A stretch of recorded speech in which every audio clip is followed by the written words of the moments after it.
wonu. Hi, welcome to the Mind Fuck Podcast. Yay! welcome, my friend. Thank you so much. Thank you so much for taking time out to hang out with me. I'm really, really, really grateful that you're here today. My name is Wonu Alishe. Sometimes I do go by Amazing Soul. Welcome once again to the Mindfuck podcast. FCK stands for fun, compassion, and kindness.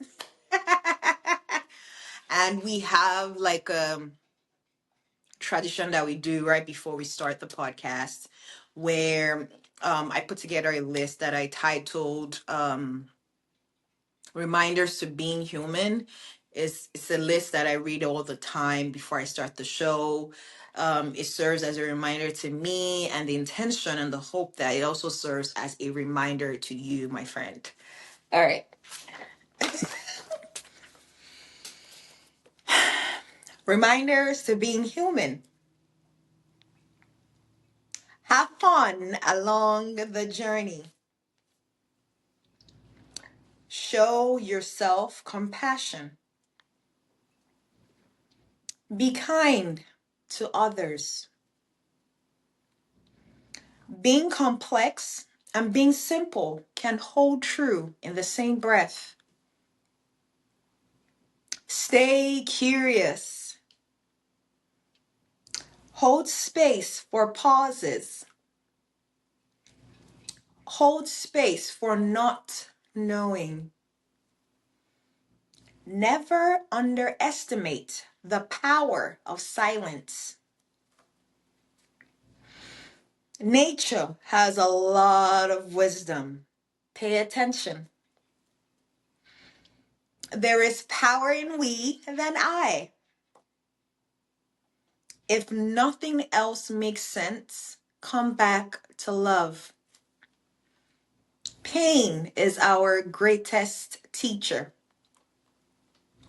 And the very last one, never underestimate your ripple of existence. Welcome once again. Now let's get into the fun part of the show. All right. So I always like to start with something simple. I don't want to start with any theory or labels or even like psychology terms. I don't want to start with that. I want to start today's episode with a simple question. Have you ever noticed that certain situations don't feel like they're happening now? They feel like they're happening then. Just pause with that. Now, I mean, you would have the same body reaction. You'll have the same tightness. You have the same urgency. You have the same emotional intensity. But the present moment doesn't quite match your level of response, right? And that's what I want to talk about today, my friend.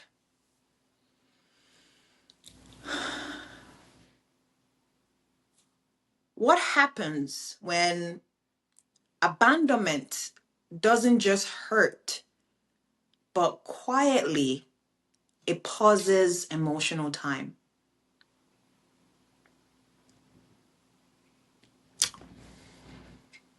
You see, my friend, for most of my life, I didn't know emotional time could even pause. I thought emotions matured the same way the body does. I thought for years, because I got older, my emotional responses will naturally update. But from lived experience, that's not how it works. No.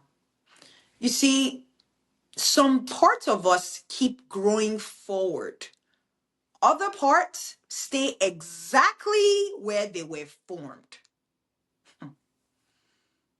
And abandonment is one of the strongest forces I have seen that can freeze emotional development in place.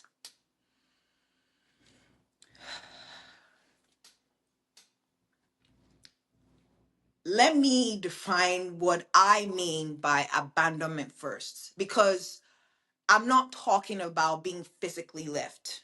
No, I'm using abandonment in this context because abandonment can look like being emotionally unseen for long periods of time. Abandonment can look like being punished for expressing your needs. Abandonment can look like being taught that closeness is conditional. Abandonment can look like being met with silence instead of repair. And abandonment can also look like being physically present with your caregivers who are emotionally unavailable. That's what I mean by abandonment in this context. Because in my own life, abandonment wasn't a single dramatic moment. Ooh, it was cumulative. And it was very fucking subtle. For me, growing up as a child, I experienced abandonment by deeply questioning things around me. I was one of those kids that I didn't obey rules easily. I always challenged authority. I felt things strongly. And if you're being shaped inside a culture where physical discipline was normalized as guidance, well, you will start to abandon yourself over time, right? And for me, on the surface, I complied. But inside my body, something else happened.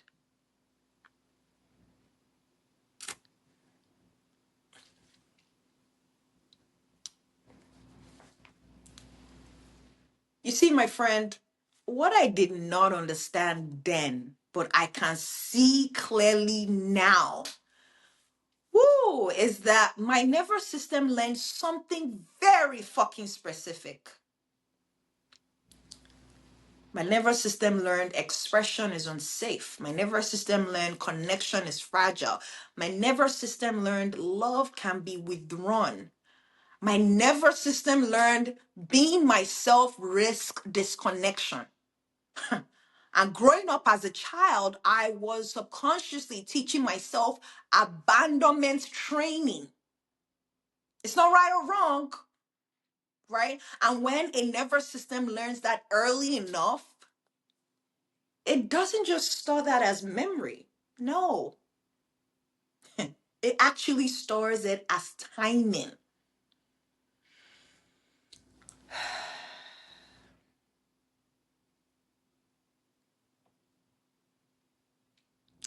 You see, this is where emotional time comes in. When abandonment happens before the nervous system has the capacity to process it, the system doesn't resolve the experience. No, it holds it open. It literally can feel like pressing pause on a moment, but the pause never gets released. That's what it feels like. So essentially, well, emotionally, a part of you stays the age you were, a part of you stays the age you were when connection felt most threatened, right? That's why some reactions feel younger than you are. Do you see, my friend? And that's why certain relational dynamics feel outside. And sometimes that's why logic doesn't always calm the body down, because your body isn't in the present moment. It's responding from a pause timeline. Do you see?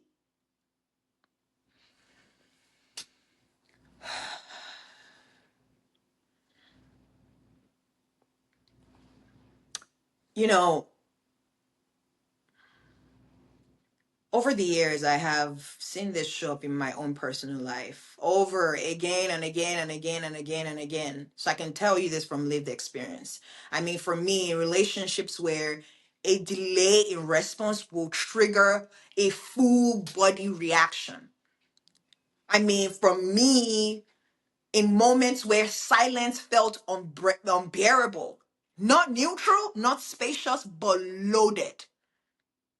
I mean, in situations where my chest will tighten before my mind could even form a thought.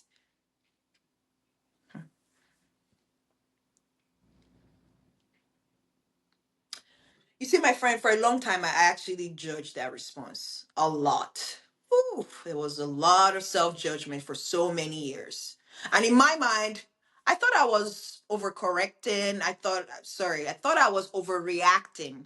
I thought I was too sensitive. And I genuinely thought I was too much. But what I was actually experiencing was emotional time collapse. The present moment was colliding with a paused past. Do you see, my friend?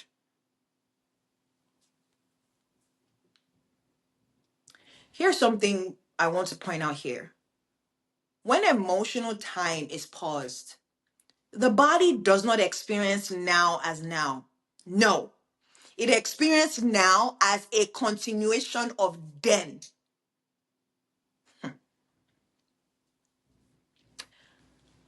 So when the system reacts with the same urgency it needed back then, even the current situation doesn't require it, right? Because that's why sometimes reassurance doesn't always land, it doesn't always work. That's why sometimes saying nothing is wrong doesn't always help. That's why sometimes awareness alone and insights isn't enough. Because you're not just dealing with a thought. No.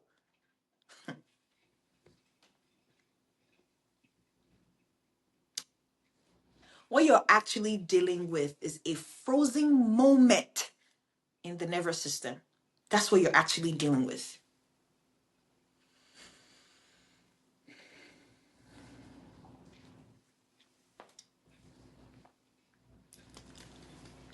I want to talk about anger for a moment. Because, this is where it often goes when abandonment is involved. I'll tell you that from many years of holding on to suppressed anger in my life. I mean, in my own life, there was years of physical discipline and emotional suppression that didn't just disappear. No, they simply just turned into stored charge. And anger didn't make sense in proportion to the present moment for me. I mean, for me, rage that felt older than the situation going on right now. I mean, my intensity seemed to come out of nowhere. And I will say this, it wasn't a character flaw. No, far from it. That, my friend, was unprocessed abandonment energy, finally looking for expression.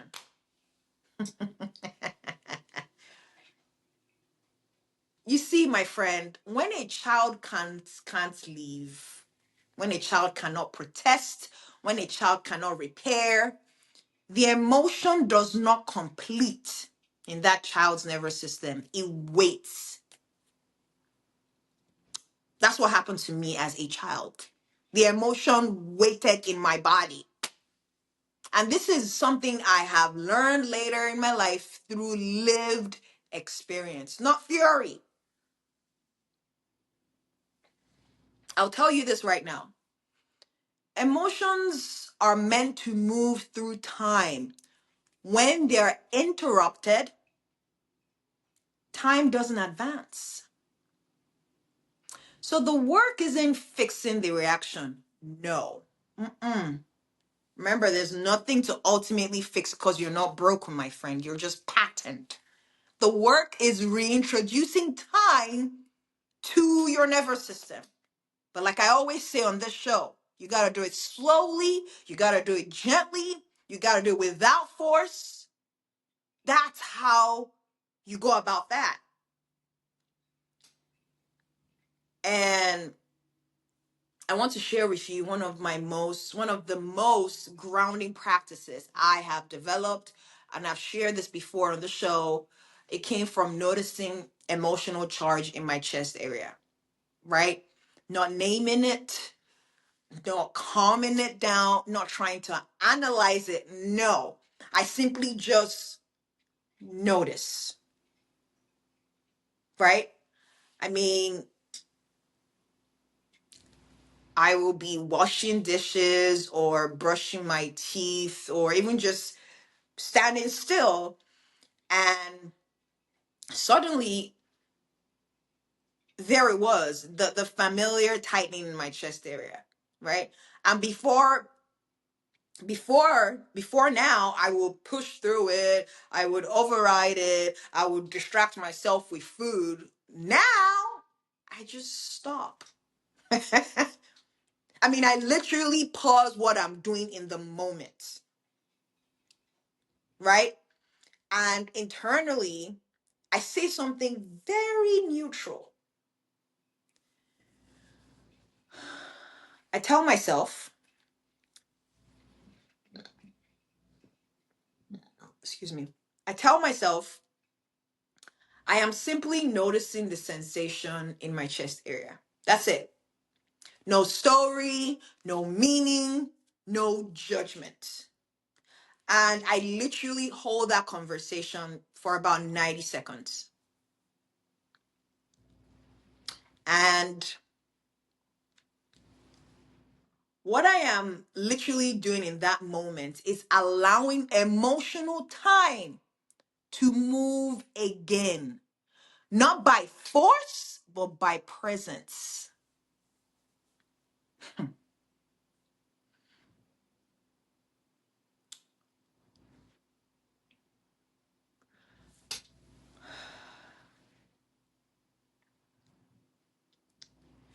What I have noticed over months of this practice is that the charge does not disappear overnight. No, right?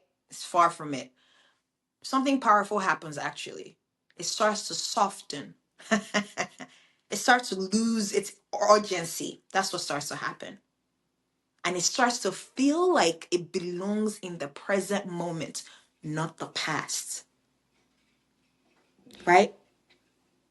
And that, my friend, that's emotional time unfreezing itself. Very simple, but very powerful. I'll tell you that much, right? And I would love to share with you another place abandonment showed up for me in my life was in sleep. I always refer back to sleep because it was a huge thing for me where I couldn't sleep for years, barely 2, 3 hours every day, every night. And after transitioning out of the army in 2022, while like dealing with chronic pain and like deep exhaustion, my body couldn't just fully rest. I mean, my sleep was so fucking fragmented. It was short. It was so unreliable. And I used to judge that a lot. I mean, judge myself for not being able to sleep at least 7 to 8 hours every night. But now I understand it very differently from a very different perspective. Sleep requires surrender, and surrender requires safety. Do you see? Right? A nervous system shaped by abandonment does not surrender easily, at least from my lived experience, right? So for me, instead of forcing sleep, I started offering safety in micro moments, poquito, baby steps. I did not punish myself for waking up in the middle of the night. I did not put any. I stopped putting pressure on myself to fix my sleep. And I didn't give myself no internal story about me failing and not sleeping enough hours at night. I simply created small signals to my body that time had moved on.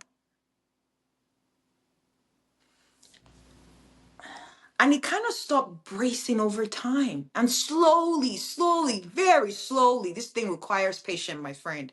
Sleep began to return. It wasn't through discipline.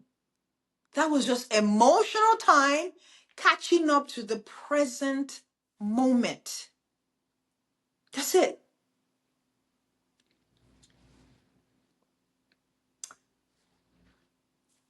Here's something I want to say very clearly, right? When abandonment pauses emotional time, healing is not about speed. No, no, no, no, no, no, no. It's about sequencing, right? Because the nervous system has to experience that now is different from then. And it doesn't experience that through explanation, no, but through repeated lived moment of safety. I will always keep talking about micro moments of safety on this show because consistency matters more than intensity on this journey. Gentleness matters more than insight. I mean, self compassion, kindness for yourself matters more than any other thing on this journey. So this is why in my own life, identity labels never sat well with me. I don't do hierarchy. It's just never sat well with me. I don't do labels. I don't do titles. Not because they are wrong, but because frozen emotional time can actually hide behind them. So if I say to myself, that's just who I am, I might miss the part of me that never got to grow past a certain moment.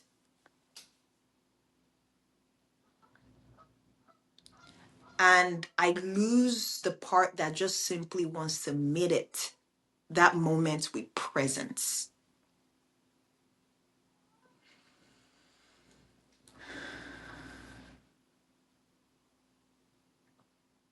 So, my friend, if you're listening to this and noticing that certain emotional reactions feel younger than you are, excuse me, that certain relational moments feel they feel intense for no certain reason, and certain silences feel unbearable, right?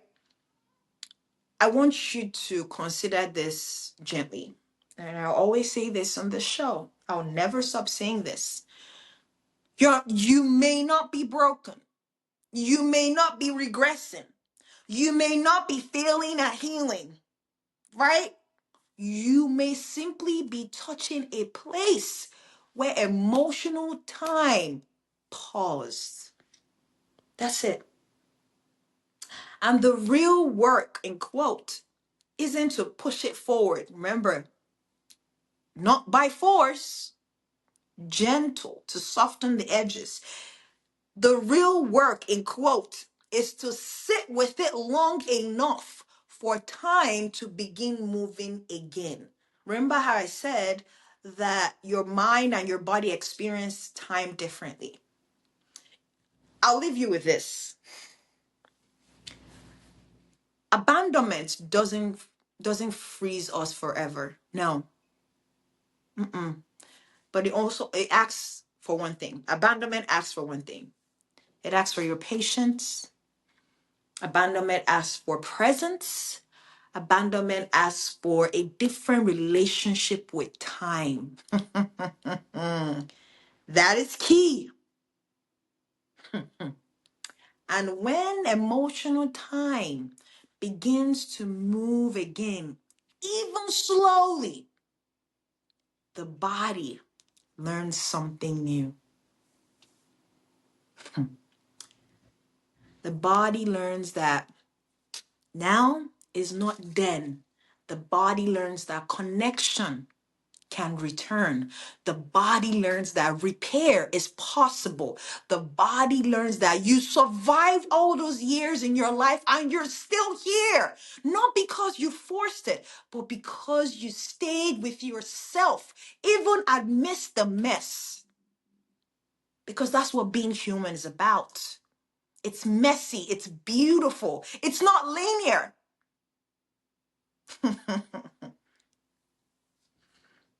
Patience, my friend. Journey takes time. Patience, my friend. I want to take this moment in time. Thank you for being here. I want to thank you for listening, my friend. Thank you. And from my heart to yours, I am sending you so much love. Thank you.